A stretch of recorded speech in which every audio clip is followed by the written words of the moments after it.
मेरी ख्वाहिश है कि मैं पहले दिन जब जाऊं तो नीचे धोती हो, ऊपर कुल्ला पहनो, गधा गाड़ी के ऊपर बैठे हो। सर मुझे जरा भी अल्हम्दुलिल्लाह मैं फख्र महसूस करता हूँ। मैं आज़ाद हूँ, लेकिन मैं खान को लव करता हूँ। खान से अगर मुझे टिकट मिली तो मैं इंशाल्लाह ज़रूर कंटेस्ट करूंगा। मुझे कोई अबाम नहीं है, मैं खुले दिल से कह रहा हूँ कि वो एक अच्छा इंसान है। लाल सुर्ख रंग हो गया बात करते करते, क्या ये गुस्से की अलामत है? गुस्से की अलामत नहीं, आपकी लाइट बहुत तेज है, वो आंखों में भी पड़ रही है और गर्माइश भी बहुत दे रही है सर्दी के मौसम में। मुझे लगता है कि शादी होगी इस वजह से आप चाह रहे हैं कि चले भी गए तो खैर। नहीं ऐसा कोई मसला नहीं, शुक्र अल्हम्दुलिल्लाह मेरी वाइफ बहुत अच्छी है, बहुत अच्छी है। क्यों ये लोग इलेक्टेबल होकर हमारी आवाज बुलंद क्यों नहीं करते? हम हमारे वोटों भीख मांगते हैं, हमारे पाँव को हाथ लगाते हैं। ये जब इख्तियार में जाते हैं तो भूल जाते हैं। आपके पाँव को किसी ने हाथ लगाया है आज तक? अस्सलाम वालेकुम, न्यूज़ वन से आपका मेजबान फयाज राजी आपकी खिदमत में हाजिर है। ये जो शख्सियत मेरे साथ बैठी हुई है, आप कह रहे होंगे कि शायद ये कैद आज़म है, लेकिन हकीकत में ये गरीबों के कायदे आज़म है। इनका नाम है मोहम्मद हुसैन स्याल, पेंडू एडवोकेट। ये दीपालपुर बार के मेंबर हैं और उकाड़ा के हल्का NA 138 से MNA के कागजात नामजदगी इन्होंने जमा करवाए हैं और इनके मुकाबले में साबिक वज़ीर आला पंजाब मियां मंजूर अहमद खान वट्टू साहब इलेक्शन कॉन्टेस्ट कर रहे हैं, जबकि पाकिस्तान मुस्लिम लीग नून के प्लेटफॉर्म से मियां मोइन अहमद वट्टू साहब इलेक्शन लड़ने जा रहे हैं। इनका नारा है गरीब जिंदाबाद। बाज़ दफ़ा इनको गधा गाड़ी पे चारा लाते भी देखा जा सकता है और हमेशा इन्होंने गरीब जिंदाबाद का नारा लगाया है। इनके घर के सामने भी बड़ा एक मुनफरिद किस्म का एक इन्होंने अपना लगाया हुआ है नाम, उसके ऊपर लिखा हुआ है कि ये सियाल का गौसला है अपने घर के सामने। आज इनसे जानते हैं कि ये मुनफरिद स्टाइल है इनका, आखिर इस तरह की ये एक्टिविटीज़ क्यों करते हैं। अस्सलाम वालेकुम। जी वालेकुम सलाम, बहुत शुक्रिया सर। आप मोहम्मद हुसैन स्याल, पेंडू एडवोकेट, क्या वजह है?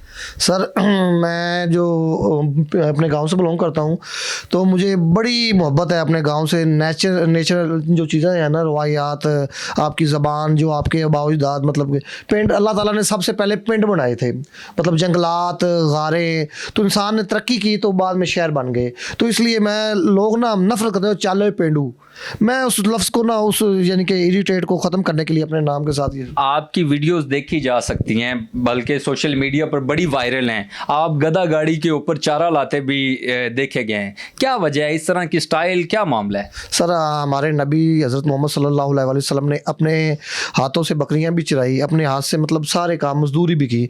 तो मैं समझता हूँ कि इंसान जो पढ़ लिख जाता है तो ये बहाम नहीं होना चाहिए। अपने बावजदाद के जो काम है ना, घर के काम, वो करने चाहिए। जब हमारे नबी ने अपने हाथ से वो सारे काम किए हैं, तो वकील, डॉक्टर, साइंसदान जो भी है, मतलब वो आपको अपने घर के काम खुद करने चाहिए और फ़ख्र महसूस करना चाहिए मेरे ख्याल से। अच्छा, बतौर वकील आज तक कितने केसेस आपने लड़े हैं? और एक चीज़ तो ये वाज़ेह तौर पे मुझे लगता है कि जो केस आपके पास आया होगा वो तो बढ़ गया होगा।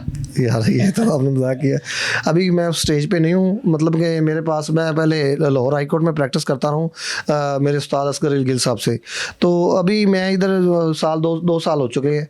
वो बेल स्टेज पर स्टे मैटर, तनसीखन का जो फैमिली इश्यूज होते हैं ना, वो ज़्यादातर मेरे पास आते हैं। तो ऐसा भी कोई मामला नहीं हुआ जो बढ़ गया हो, तो अल्हम्दुलिल्लाह बेहतर ही है। मज़ीद भी इंशाल्लाह बेहतर ही होगा। कैद आज़म जैसा स्टाइल, ये कैद पहनी हुई है, बड़ी ज़बरदस्त यूनिफॉर्म, ये स्टाइल कब से आप अपनाए हुए हैं? सर हमारे जो रोल मॉडल बुकला के मोस्टली होने चाहिए ना, वो जनाब है ना, जनाब बजाते खुद वो एडवोकेट थे, वकील थे, तो वो जनाब कैप पहनते थे। तो मुझे बड़ी, मतलब हाई कोर्ट जब जाता था ना, तो आवाज़ लगाने वाले अर्दली जो वहाँ पर होते हैं, मतलब कहते हैं कि सरकार बड़ा फलां, तो वो पहनते हैं। होना तो ये चाहिए कि हमारे जजिस साहबान को ये कैप पहननी चाहिए। हमारे वकला कम से कम हमारे स्कूल लेवल पर शेरवानी जो हमारा कौमी लिबास है, हमने ये फ़रंगी लिबास को बड़ी अहमियत देते हैं, जो हम 3 पीस पहना तो आपने भी हुआ है? जी मैं पहना हुआ है, क्योंकि एक हमारा प्रोसीजर जो है वो मैं बाज़ वो पहनता भी हूँ, दोनों को अडॉप्ट करता हूँ। ये मना नहीं है, पहले आप वो भी पहने और ये भी पहने, अपना कौमी लिबास को तरजीह ना, मतलब कि बेतकरी ना करे, उनकी भी साथ साथ रहनुमाई होनी चाहिए। गरीब जिंदाबाद का आप नारा लगाते नजर आते हैं, क्या पहले जो वहाँ से इलेक्ट हुए हैं मेंबरान, साबिक वज़ीर आला पंजाब मियां मंजूर अहमद खान वट्टू साहब वज़ीर आला रह चुके हैं, क्या उन्होंने गरीबों का हक उनको नहीं दिया, या जिस तरह बतौर पब्लिक रिप्रेजेंटेटिव अवामी नुमाइंदा के तौर पर वहाँ पर उन्होंने डिलीवर नहीं किया कि आप सामने आए हैं?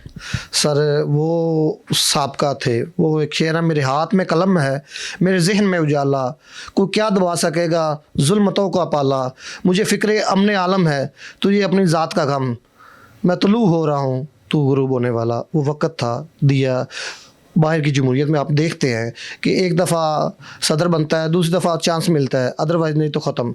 हमारे ये रीत क्यों कब ख़त्म होगी, कौन ख़त्म करेगा, कब हम ये सोचेंगे कि एक दफ़ा अब्बा पुत्र धी मासी फलाने रिश्तेदार चाचा ताया ये ख़त्म होनी चाहिए। 7 लाख की तकरीबन आबादी है तो एक ही बंदा क्यों? किस जगह की 7 लाख की आबादी? तकरीबन लास्ट टाइम जो 4,32,436 वोट थे तो 5 साल हो चुके हैं। NA 138 की 138 की जब जहाँ से मैं इलेक्शन कंटेस्ट कर रहा हूँ तो उससे उस वक्त छोटे लोग भी थे, मतलब जो 70 थे, कम थे, बुजुर्ग भी थे, अक्सर लोग नहीं भी बनवाते। तो मेरे अंदाजे के मुताबिक अपनी राय दे रहा हूँ 7 लाख के मुताबिक लोग हैं, 7 लाख तकरीबन। तो वाई एक ही बंदा क्यों? मतलब चलो आ जाए, एक बंदा आए, एक घर एक टिकट होनी चाहिए और बच्चा पुत्र धी, मतलब ये चीज़ें ख़त्म होनी चाहिए। मतलब एक ही बंदा है पाकिस्तान में, मेरे हल्के में मियां मंजूर भट्टू, ठीक है काम किए, हमने जितवाया। अब एक बंदा बेटा आ गया, बेटी आ गई, फलां आ गया, आगे से दूसरी तरफ से 2 घर की सियासत को मैं ख़त्म करने के लिए अपना इलेक्शन कंटेस्ट। आपके मुकाबले में बड़े बड़े नाम हैं, साबिक वज़ीर आला पंजाब और उनके मद्दे मुकाबल नून लीग के मियां मोइन भट्टू साहब हैं। आप गरीब का नारा लगाते हैं, कामयाब हो जाएंगे, उनका मुकाबला कर पाएंगे? सर जंग लाजिम हो तो लश्कर नहीं देखे जाते। तो मेरे मोहतरम भाई मैं ये कहना चाहता हूँ अक्सरियत जो रियलिटी है ना वो गुरबा की ज़्यादा है। जो देखें ना मिडिल क्लास और गरीब लोग, चंद मुट्ठी पर लोग हम पर क्यों मुसल्लत हैं। मतलब हम अगर सोच लें ना कि अक्सरियत हमारी है तो लीडर भी हमारा होना चाहिए, तो इंशाल्लाह वो सीधा सीधा रास्ता है। अच्छा, आप किस सियासी जमात के प्लेटफॉर्म से इलेक्शन लड़ने जा रहे हैं? मैं सर किसी सियासी जमात से नहीं हूँ, मैं आज़ाद हूँ, लेकिन मैं खान को लव करता हूँ। खान से अगर मुझे टिकट मिली तो मैं इंशाल्लाह ज़रूर कंटेस्ट करूँगा, मुझे कोई अबाम नहीं है। मैं खुले दिल से कह रहा हूँ कि वो एक अच्छा इंसान है। तो मेरी नेक तमन्नाएँ, दुआएँ और ख्वाहिश है कि वो पाकिस्तान का वज़ीर आज़म नेक्स्ट बने और हम उसके। गिरफ्तार कर लिया गया तो? सर गिरफ्तार कौन नहीं हो रहा है इस मुल्क में, क्या नहीं हो रहा, यहाँ पर क्या चल रहा है, कानून है ही नहीं है, एंड टूट चुका है। मैंने 2000 ज़िमनी इलेक्शन के भी जो साहब मतलब कि पंजाब के क्या इलेक्शन के कागजात में नाम क्या हुए ही नहीं है, कुछ भी नहीं हो रहा, यहाँ सब चलता है सर। इलेक्शन होंगे वैसे? सर मेरा ख्याल होंगे लेकिन लेट होंगे, इलेक्शन होंगे। इलेक्शन होते नज़र नहीं आ रहे अभी? नहीं होंगे लेकिन लेट जो मुझे नज़र आ रहा है ना, कोई अभी नज़र नहीं आ रहा है ऐसा सिलसिला। जिनके साथ जिनको हमायतें भी ताकतवरों की मिल रही हैं तो वो लोग भी कोई निकल नहीं रहे। मतलब क्या सीधा सीधा या तो उनको बिठा दिया जाए, नहीं तो अदरवाइज मैं तो लड़ने के लिए मेरे मुकाबले में नवाज शरीफ आ जाए, जरदारी आ जाए, मौलाना फजल रहमान। आपको 5 वोट पड़े उनके मुकाबले में तो वो भी लड़ेंगे? सर मुझे एक भी ना पड़े, मैदान में आना ज़रूरी है।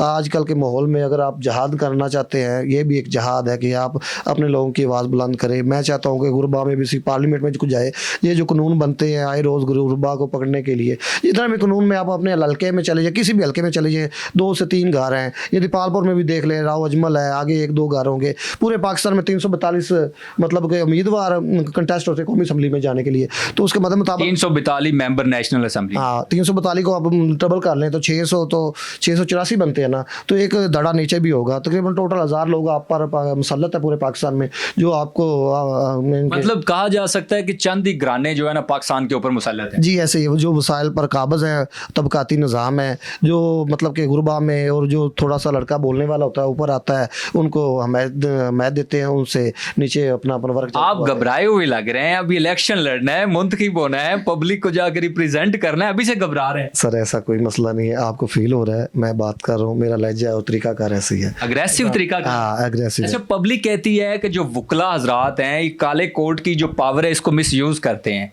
आपने भी कभी अपने इस काले कोट की पावर को मिसयूज की है? मतलब कोई एक मिसाल देना किस तरह मिसयूज़ करते हैं। ये अगर काले कोट वाले ना होते तो आपको कोई अदारे वाले आपको इंटर ही ना होता, आपका काम ही ना होता। सेक्रेटरी लॉर बार ने कहा एक एसपी को, यू आर गेट आउट, ये मेरी प्रिमिसेस है सर, वाज़ेह तौर पे देखा गया। सर आप भी पुलिस के साथ इस तरह करेंगे? सर ऐसा ज़रूर अगर कोई गलत करेगा तो ज़रूर होगा सर। मैं तो चाहता हूँ कि यार बराबरी हो। एक गरीब अगर मतलब धोती पहन के आता ना, चाहे वो चारा काट के आया है, तो उसका कोई इशू है तो सुना जाए। क्यों वह एक मतलब कानून सब के लिए बराबर इस्लाम कहता है। तो ये जगीरदाराना निज़ाम कब ख़त्म होगा, क्यों ख़त्म नहीं हो रहा? क्यों ये लोग इलेक्टेबल होकर हमारी आवाज़ बुलंद क्यों नहीं करते? हम हमारे वोटों भीख मांगते हैं, हमारे पाँव को हाथ लगाते हैं, ये जब इक़्तिदार में जाते हैं तो भूल जाते हैं। आपके पाँव को किसी ने हाथ लगाया है आज तक? सर लगाने वाली बात मतलब मैं तो स्टूडेंट था ना, तो मेरे पास वैसे ज़रूर लोग आए हैं कि यार ये कत्ल हो जाओगे, मर जाओगे, ये होगा वो होगा, आप इलेक्शन क्यों कंटेस्ट कर रहे हैं, आपका काम अभी जब आपने अपने कागजात नामजदगी जमा करवाए तो आपको थ्रेट किया गया? नहीं, मुझे नहीं अभी थ्रेट हुआ, ना कोई ऐसा अल्हम्दुलिल्लाह कोई करेगा, ना किसी में इतनी ज़रूरत है, ना किसी में। और मैं सीधा सवाब अल्लाह ताला का को अल्लाह का फरमान है कि अब अगर आपने किसी के साथ ज़्यादती नहीं की ना, तो आपके साथ भी ज़्यादती नहीं होगी। आप बतौर वकील, पहले तो मुझे ये बताएं कि आप वकील भी हैं? अल्हम्दुलिल्लाह सर, मतलब आपको क्यों बाम है ये, मैं वकील का ये सवाल आपका बनता ही नहीं है। अच्छा, बतौर वकील आप क्या समझते हैं कि पाकिस्तान में लॉ एंड ऑर्डर मौजूद है? सर नहीं है, कुछ भी नहीं है। यहाँ पर लोग धक्के खा रहे हैं अदारों में, आपको हर जगह जलालत। गरीब आदमी जिसके पास पैसा है ना, उसके लिए हर चीज़ मुहैया, कानून भी उसका है। वो कोल है ना कि जो मकड़ी है ना, वो बड़े बड़े मतलब कि वो पहाड़ के लग जाती है, जो मतलब कि छोटे शरात वो फंस जाते हैं। मकड़ी जाल में फंस जाती है, बड़े जो जानवर है उसको फाड़ कर निकल जाते हैं। छोटे जो गरीब गुरबा हैं वो फंस जाते हैं। कानून उनके लिए बनाए जाते हैं, अमीरों के लिए कुछ भी नहीं है। अमीरों के लिए वो आपको जूस, आप किसी भी दफ्तर में इदारे में चले जाए, आपको उठ के सलाम में पेश करेंगे, आपको जूस की पेश किया जाएगा, आपको हर तरह की मोहब्बत मिलेगी। बल्कि आपके घर बैठे फ़ोन पर भी मोस्टली काम हो जाते हैं। आपके काम होते हैं अदारों से? नहीं सर, मैं तो एक आम आदमी हूँ, मेरा कोई ऐसा काम ही नहीं है सच में ना। वो सिंपल मेरी जो ये रूटीन मैटर, मैं उसके मुताबिक ज़िंदगी गुजार हूँ। मैं लाइन में लगना पसंद करता हूँ। मैं जिस तरह जो सिस्टम है उसको ज़ब्त करना पसंद करता हूँ। अच्छा, आईजी साहब ने बड़ा एक इनिशिएटिव लिया है, तमाम जो पंजाब के पुलिस स्टेशन है महल नुमा बना दिए हैं।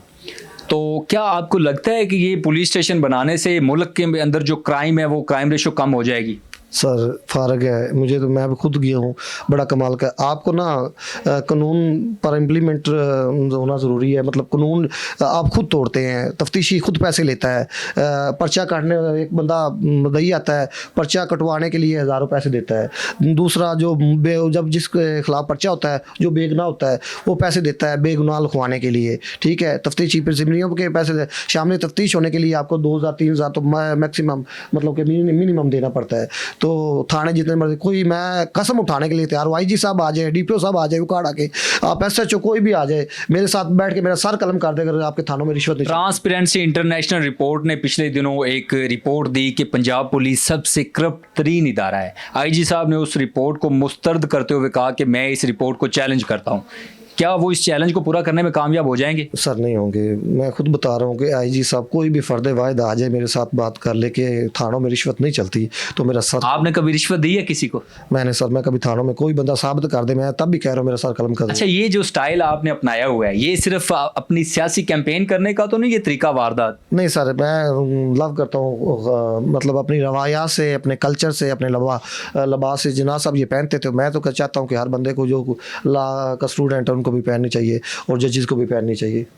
जजेस को भी यही लिबास पहनना चाहिए? ज़रूरी है, ज़रूरी है, बहुत ज़रूरी है। शेरवानी पहने, ये चलो तर्क ना करें, कम से कम वो भी आपको नज़र आए कि जिना के रूप में आपको लोग ये जिना पहनते थे ना। हमारे हीरो है, मुल्क बड़ा है, तो हम उनका लिबास क्यों नहीं पहन सकते? ये क्यों अर्दलियों को पहनाई है? हमारी जो पग है वो पीसी होटल में चले जाए, किसी भी होटल में चले जाएँ, दरवाज़ा खोलने के लिए वो गोरे ने साजिश की थी, वो तब तक पहन रहे हैं, क्यों पहनी जाती है? हमारी वो बचपन में हमारे वो आओदाद कहते थे कि यार साड़ी पग भी ढीची हुई है, वो एक दूसरे पहन पाई समझते सन, वो पलवान पहन दे सन। आप पंजाबी बोलना शुरू कर दिए, अग्रेसिव हो गए ज़्यादा। मतलब ये जो पग कल्चर है या गाँव का कल्चर है, उसको फ़रोग देने के लिए आप ये कर रहे हैं? जी सर, मैं गांव से बिलोंग करता हूँ। हमारी अक्सरियत जो है ना वो गांव में पंजाबी है और गांव के लोग हैं, तो इसलिए मैं उनके मिजाज के मुताबिक ये पहनता हूं। अच्छा, मुंतखब होने के बाद जब आप एमएनए बनेंगे, मेंबर नेशनल असेंबली बनेंगे, तो आपका जो लाइफ स्टाइल है वो चेंज हो जाएगा? नहीं, मैं बल्कि होता वैसे यही है। नहीं, मेरी ख्वाहिश है कि मैं पहले दिन जब जाऊं तो नीचे धोती हो, ऊपर कुल्ला पहना। गधा गाड़ी के ऊपर बैठे हो? सर मुझे ज़रा भी अल्हम्दुलिल्लाह मैं फ़ख्र महसूस करता हूँ गधा गाड़ी के ऊपर बैठ सर में जाने के लिए। वो फासला ज़्यादा है, अगर ये भी करना पड़े मुझे कोई अबहाम नहीं है सर। गधा गाड़ी क्या है, मतलब क्यों प्राडो ये वो चीज़ें, उसमें भी इंसान बैठता है, उसमें भी इंसान। गाड़ियाँ वैसे आपके पास कितनी हैं, कितनी, किस चीज़ के ऊपर कैंपेन करें? लास्ट टाइम में भी लड़ चुका हूँ, मेरे पास बाइक थी, इस दफ़ा भी बाइक है। बाइक के ऊपर कैंपेन करेंगे लोगों को? अल्हम्दुलिल्लाह बाइक पैदल। लोग वोट देंगे आपको? इंशाल्लाह ज़रूर देंगे, अगर वो चाहते हैं कि हमारे ऊपर हमारे जैसे मुसल्लत हों तो ज़रूर। नहीं तो हर तरह की तरह हम हर दफ़ा उनको मुंतखब करते हैं, जलील होंगे। नहीं, अगर आपके साथ जिस तरह आप मैदान में उतरे हैं तो जो पहले वाले रवायती सियासतदान हैं, कोई नुकसान करते हैं, कोई आपको जानी नुकसान होता है, तो क्या कोई मसला नहीं है? सर मसला ही नहीं है। जब अल्लाह ताला ने फरमाया कि जो रात कब्र में है तो वो आनी है, वो ये खुदा से बड़े नहीं है, ये खुदा ना बने ये मालूम। वैसे मोहम्मद हुसैन सियाल एडवोकेट पेंडू साहब, आपकी शादी हो गई है? अल्हम्दुलिल्लाह सर, मैं मुझे कोरोना लगता है कि शादी हो गई, इस वजह से आप चाह रहे हैं कि चले भी गए तो खैर। नहीं नहीं ऐसा कोई मसला नहीं। शुक्र अल्हम्दुलिल्लाह, मेरी वाइफ बहुत अच्छी है, बहुत अच्छी है, और मैं फ़ख्र करता हूँ कि वो मुझे कुरान पाक का फैसला है, जैसा मर्द वैसी कहीं ये तो नहीं है कि वो आपसे कहते ही चले टाइम से चला जाए? नहीं, वो शुक्र मिला, लड़ाई झगड़ा छोटा मोटा वो भी एक मोहब्बत की दास्तान ही होती है, होना भी चाहिए। सारा वन साइडेड नहीं ना होना चाहिए। Love love love. अच्छा, आखिर में आप हल्का की आवाम को और अपनी वकला बरादरी को क्या पैगाम देना चाहेंगे? वकला बरादरी मेरे यहाँ एक स्टूडेंट हूँ, मैं कोई इतना बड़ा लाल नोइंग नहीं हूँ, तो मैं वकला को तो नहीं सजेशन दे सकता। इसीलिए तो मैं पूछ रहा हूँ कि वाकई आपने वकालत भी की हुई है या नहीं? वकालत तो की हुई है अल्हम्दुलिल्लाह, मेरे पास किसी को बताने की ज़रूरत नहीं है, कोई माने या ना माने। मैं वैसे ये बात आपने दिल पे नहीं लेनी, मुझे पता है क्या सर अल्हम्दुलिल्लाह सर, नहीं वो मुझे समझ आ रही है। बाकी मैं पैगाम ये देना चाहता हूँ कि खुदारा अपने जैसे को मुंतखब करें। मैं आपके साथ इंशाल्लाह जो भी हो सका आपके लिए आपकी आवाज़ बुलंद करूँगा, आपके हकूक़ की अदारों में आपकी इज़्ज़त होगी इंशाल्लाह, थाने में भी SDO आपकी इज़्ज़त करेगा। इसके अलावा आपका MS जो हॉस्पिटल में आपको परेशानी होती है, इंशाल्लाह जो भी रिक्वायरमेंट है मेरे हल्के में सर्जन डॉक्टर नहीं मुहैया किए जाते, इंशाल्लाह वो भी। और इसके अलावा भी हम दूसरे शहरों से जो बड़े हॉस्पिटल के डॉक्टर हैं उनको भी मंथली एक दफ़ा कोई ना कोई ज़रूर बुलाया करेंगे। इसके अलावा मैं MS SHO बल्दिया का जो है CO और पटवारी जो जितने भी है ना, MNA का काम होता है वहाँ पे कवानीन बनाना, आप जाके बल्दिया को ठीक करने लगे। कवानीन बनाने का मतलब अब मैं चाह रहा हूँ कि 6 महीने 5 महीने 3 महीने बाद आपकी सीटिंग हो, वहाँ मैं बैठा हूँ और आपके मुतलका जो शहर के लोग हैं ना, वो सामने जो इक़्तिदार के में बैठे हुए हैं, जो खुदा बने हुए हैं, वो बैठे हों आपके सामने। आप जैसे भाई सी मीडिया पर सवाल हो, लाइव हो, पता हो कहाँ पर करप्शन हो रही, कहाँ पर जाती हो। MNA का काम बिल्कुल आपकी बजा है, लेकिन यहाँ चलता ये यहाँ तो खेली नाली पर वो तख्ती लग रही होती है MNA साहब की, जो हमारा पाकिस्तान है यहाँ पर चल रहा है। आपका लाल सुर्ख रंग हो गया बात करते करते, क्या ये गुस्से की अलामत? गुस्से की अलामत नहीं, आपकी लाइट बहुत तेज है, वो आंखों में भी पड़ रही है और गर्माइश भी बहुत दे रही है, और सर्दी के मौसम में आप वाकई अग्रेसिव हैं, जज्बाती आदमी। मैं जज्बाती जहाँ बनना भी चाहिए, अगर जज्बाती होना भी चाहिए। गुरबा को हकूक दिलवाने के लिए मैं बहुत अग्रेसिव होता हूँ। आप बताएं, आप हमारा वोट ही नहीं ज़्यादा है गाँव लेवल पे, जहाँ नंबरदार कहेगा वहाँ पे वोट मिलेगा। बता दें MNA मुझे बता दे कि आपका वोट ज़्यादा, गरीब आदमी तो अपनी मर्जी से वोट भी नहीं दे सकता। और जहाँ पर वडेरे बैठे वो पर्चे कटवाते हैं, झूठे पर्चे करवाते हैं, आपके नाली बंद करवाते हैं, आप पर वो बहुत ज़्यादा कोई ना कोई इशू किसी ना किसी इशू में फंसा देते हैं। अभी आपका वोट ही नहीं ज़्यादा, जमहूरियत नाम की चीज़ तो क्या, बाकी कोशिश है इंशाल्लाह ज़रूर हम जीतेंगे, जितना हो सका हम किरदार अदा करेंगे। लोग गुलाम है रियाया के नाम पर। जी नाज़रीन कराम, आपने सुना कि जो मेरे साथ शख्सियत बैठी है, वैसे तो बज़ाहिर कायदे आज़म ही लग रहे हैं, लेकिन हकीकत में ये गरीबों के कायदे आज़म हैं। इनका नारा है गरीब जिंदाबाद। मोहम्मद हुसैन सियाल पेंडू एडवोकेट। इसी के साथ अपने मेज़बान फ़याज़ शाज़ी को इजाज़त दीजिएगा। अल्लाह रब्बुल इज़्ज़त से दुआ गो हैं कि अल्लाह ताला वतन अज़ीज़ पाकिस्तान को हमेशा शादो आबाद रखे। वस्सलाम।